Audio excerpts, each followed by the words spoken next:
So I published a website in 2011. It was called targetedstockterrorize.com. And it was profiling what was being done by state, corporate, and academia using, and also the recruitment, aggressive recruitment of these civilian sleeper cell networks that could be activated to come after people. They're hit jobs is what they are. But on here, neurotechnology and it should be consensual human experimentation and human subjects and implanted RFIDs. Okay. So what I figured out back in 2011, being a targeted victim, was that there's a bidirectional artificial intelligence or brain computer or brain machine interface. And so I found this to kind of try to give a visual description on my 2011 website. So you see this right here where there's a wireless pacemaker in a biometric base station that goes into a dedicated server, and you'll see the arrows going in both directions. You have the IP that then someone on an external system can access, alter, and then send back through the wireless fields into the base station, so it's in the heart. Now, think about brain implants that were being done by the United States Department of Defense, Defense Advanced Research Project Agency, DARPA, along with their corporate and academic counterparts, where they're doing the same thing. Your EEG signals are feeding out. It's going into a dedicated server, and an end user or a sender, right, could then use it to send back and alter cognitive, motor, central nervous system, and or behavioral functions. But you don't need a machine, because part of what the technology is meant to do, this bidirectional brain-computer neurotechnology, weaponized, is that it can neutralize the brain of this person, that's the receiver, based on this. So I'm going to give you a really good example that just transpired on February 1st in San Francisco. And I'm going to explain the whole scenario. This is a surveillance from February 1st. A gunman walks in, and what you're going to notice is the neutralization of this entire group of people, where the natural cognitive instinct of fight or flight is completely drained out of their brains, and they basically passively sit there, even witnessing. Now, in the news, it says, oh, they were just in shock. Well, another part of the news will tell you that they didn't even bother to call the police. What you're going to see is this guy come in, he's going to brandish a gun. This guy right here will barely even react. And even after the gun is fired, he'll just turn around. The guy waves goodbye. And this woman proceeds to pick up something from the table and eat it, while they're watching this person with an imminent threat to their human life, and their brains are neutralized. So that the basic cognitive function of fight or flight has been neutralized from their brain.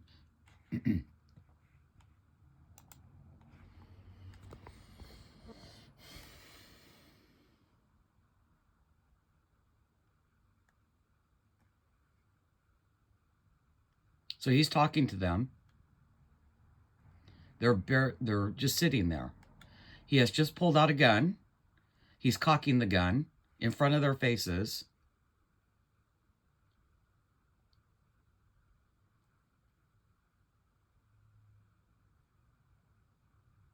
He starts firing the gun. And look at how their reactions are.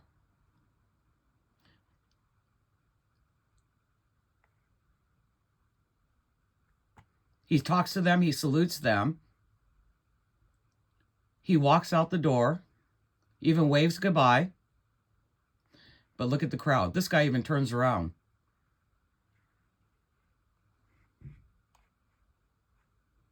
All right, so he plugs it in. So let me show you again what happens when the military is fielding a capability. Now, what I want to explain is that this was a Russian-speaking Jewish synagogue in San Francisco. It's almost like the military, because the guy shot blank. So, by the way, the perpetrator shot blank bullets. So you could tell they were fielding. But what it also does is send a message to an adversarial country. Look at what we have. We could get a shooter to walk in, an assassin to walk in, neutralize the flight or flight in the brains of all these people, and kill your people. It's an offensive use of a weaponized biotechnology. And I live here on the peninsula where they have classified information operations, the info op warriors, joint special operations. And who do you think they're allowing to utilize as their target so they can come up and attack? And the way they're fielding it, and you'll listen to the next portion of the video from Dr. James Giordano at a McCain Naval College McCain conference about what DARPA has the capability to do. And what this was to show you an entire room of people will be absolutely, as if it were not even important, passive in the face of imminent threat.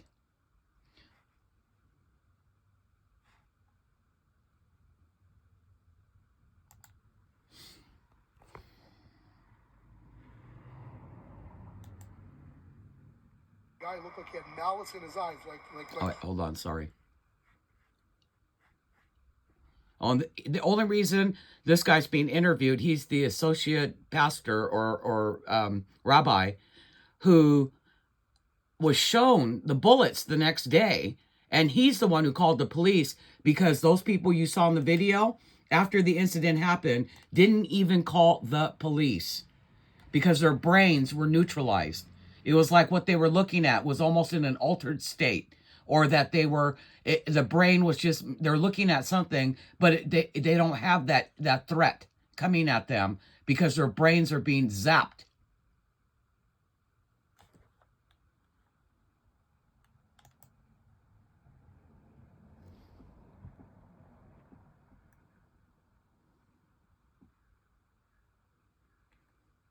Hand signals. Part of those are hand signals.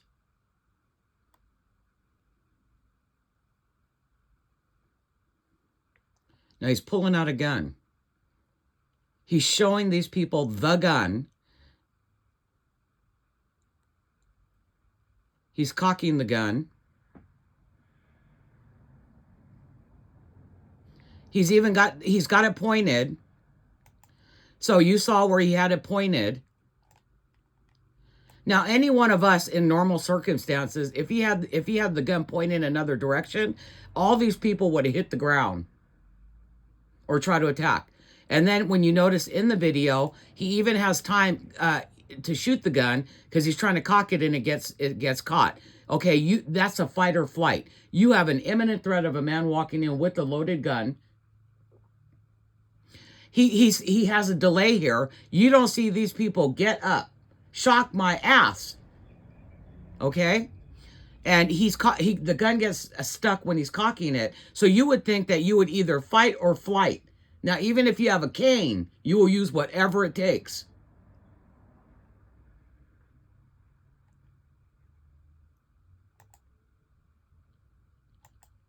Now he's got the gun pointed in this woman is picking up food, eating it. Like there's no big fucking thing going on with the man with the loaded gun.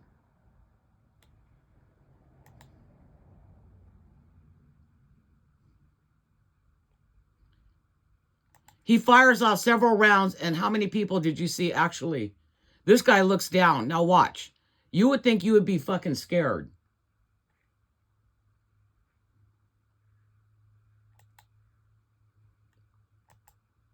This guy, he looks at him as he's talking goodbye, and then he'll turn his head and then go and have a continuous conversation with the person next to him.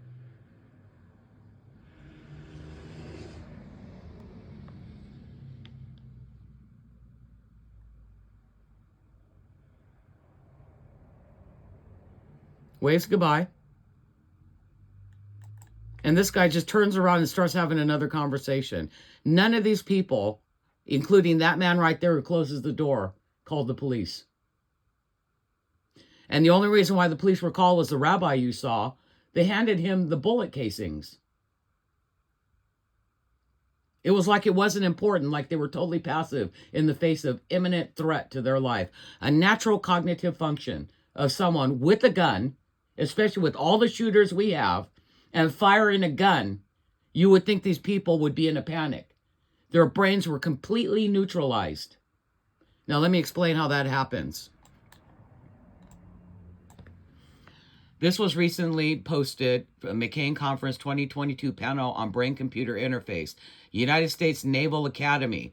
What we're focusing on is Dr. James Giordano.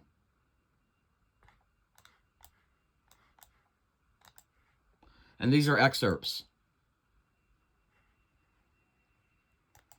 Neurosciences.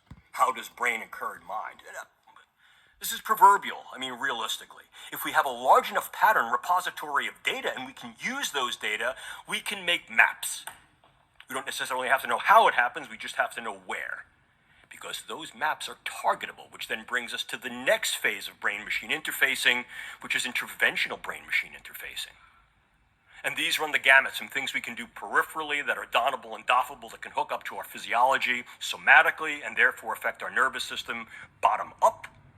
Things that are donable and doffable that we can put into headsets, helmets, wearables, semi-wearables, and ever more those things that are indwelling and that need not necessarily be a surgical implantation, because state of the art now is for next generation non-surgical neuromodulation. Inhalables, ingestibles, deliverables via very, very small scale units at the nanoscale that can then be segued to where they have to go in the brain and form literally vast arrays of sensors and transmitters to be able to real time and remotely read from the living brain and write into the living brain. That sounds like sci-fi, doesn't it? It's not. This is a project at DARPA that I have the honor and privilege of working on called the N-Cube Project with my colleague Alamondi. This is a Heilmeyer catechism for 60 calendar month evolution. So in 60 calendar months, we will be there. Why is that important? Because our Trans-Pacific near-peer competitor will be there in 42 months and has already made inroads for a number of reasons, not least of which is because there are different cultural systems there, different philosophies there, and different ethics there that have very different permissivities and constraints. I'm going to get to another part of it. But more and more, we're intersecting and interacting with our Trans-Pacific and transatlantic peer competitors, cum adversaries, and the question is going to be, in what ways? Cooperative ways, competitive ways, combative ways, and what does that then portend for the new battlescape of the 21st century, which is here? All those things we've seen this morning about what AI and machine learning does, it's to augment the human system in some way. Okay. So now let's get to the ethico-legal. And what he will talk about is what this really is mind control. A bidirectional brain-computer interface through micro-nanotechnologies that cross the blood-brain barrier, and you could rewrite multiple synaptic points simultaneously. It is coerced mechanical mind control. It is a biological technological weapon of mass destruction. And in 2011, remember on my website, non-consensual, neurotechnologies, non-consensual, I already knew what they were doing. It's a bidirectional brain-computer interface. And I've been trying to get legislation, but nobody's listening to me. So I'm just going to document this because they always try to kill you. So now listen to what he has to say. So I'm already published, and he's just going public on it. So what are the ethical issues we deal with? Well, we've heard the ethical issues that go along with AI, and many of these are similar. However, we can parse them once again into two categorical distinctions. Those that are focal to the technologies themselves, new technologies. We haven't been dropping these things into brains for 30 plus years. So we simply really don't know what the technological interface will be over time. Point number one. Point number two, my lead statement. We have no idea how the brain works. The only way we'll know is if we go and we do more of these particular types of technologies, but what you're really doing is you're shining the light directly in front of you before you step, and in some cases you're shining it behind you. You're using the lamppost the way a drunk does, first to navigate to the post and then to lean against it. The question is, what happens in the intersection of unknowns? And what does that mean? Because there will be unknowns.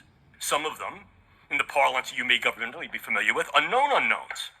And are we ready for those?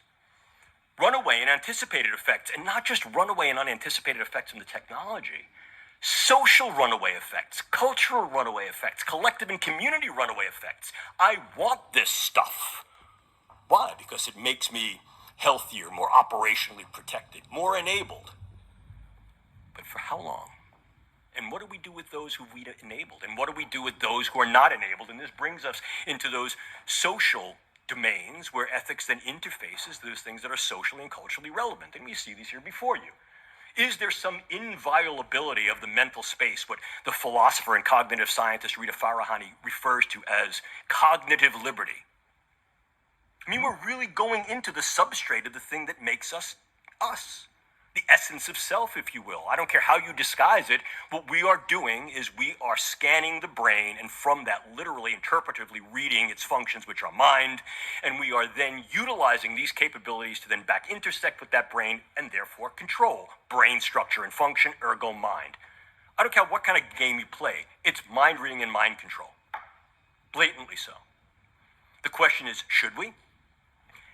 And if the answer is no, what will we do about our competitors globally who already have?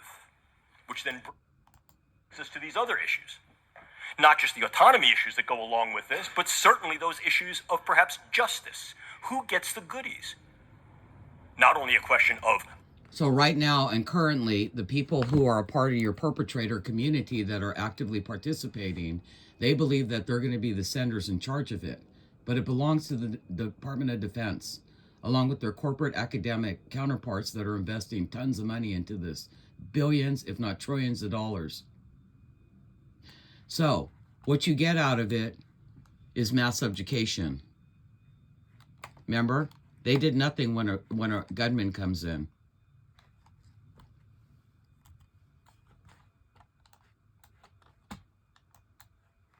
How it's done, I was trying to explain in 2011 on my website.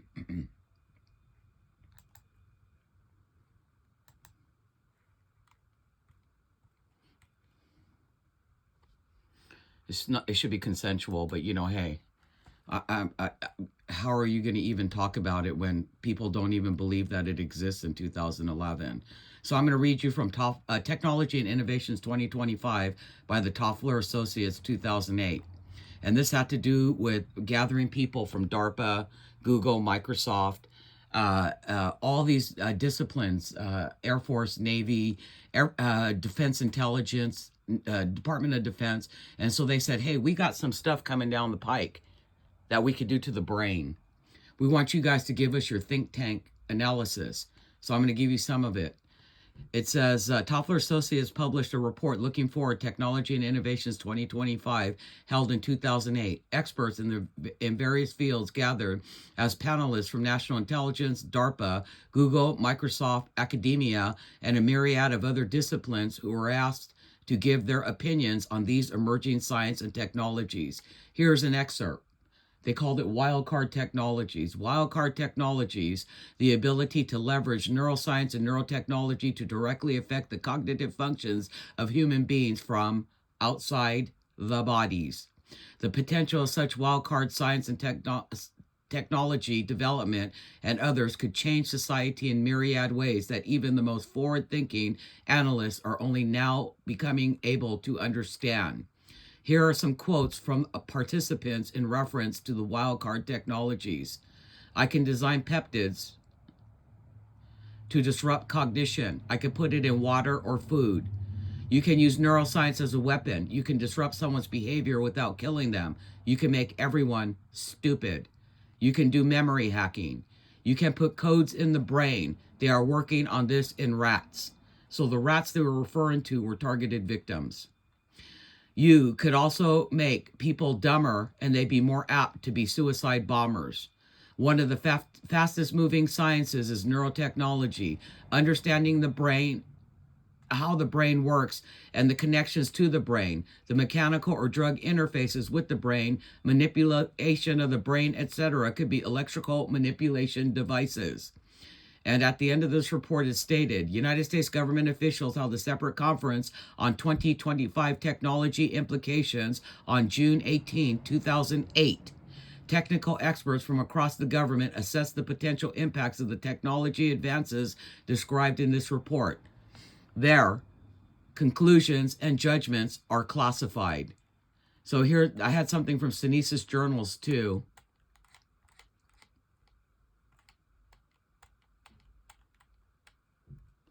And this is Dr. Giordano had a think tank going too. Nano-neuroscience, nanosubstances and devices may be engineered to alter neural networks, induce changes in properties of the nervous system from periphery, which is sight, to brain, and affect sensitivity to internal and or external stimuli, like using colors. You can see my other videos. Nano-neurotechnologies could therefore be used to modify cognitive, emotional, and or behavioral functions, and in this way affect mental and motor capacity, alter mood, or cause near and long-term disability. Such capabilities might be used to modify the function of national intelligence and security personnel, and or could be employed in combat, both to enhance performance of the troops, so that would be the sender, right, in the bidirectional, as well as impair functions of the enemy warfighter, kind of like what you saw with what you saw here with these people. So it enhanced that man while it neutralized these people. Okay? So again, such capabilities might be used to modify the function of national intelligence and security personnel, and or could be employed in combat, both to enhance the performance of the troops or a sender, like the guy with the gun,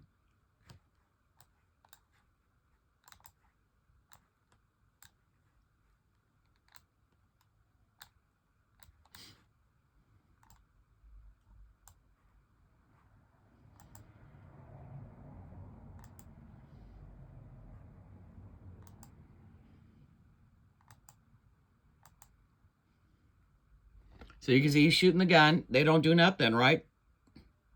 He's shooting the gun right there. Okay? So it enhances the performance of one while degrading another person.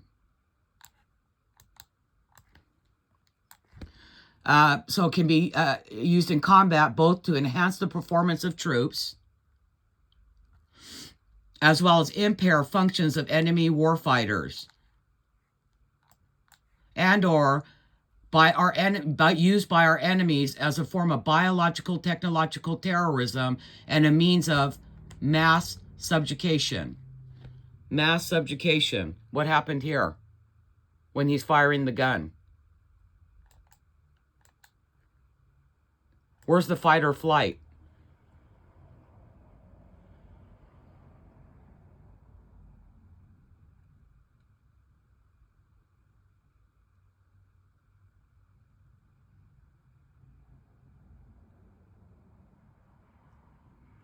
He's doing more hand signals. He waves goodbye. This guy just goes on to talking with his people, and they never called the police.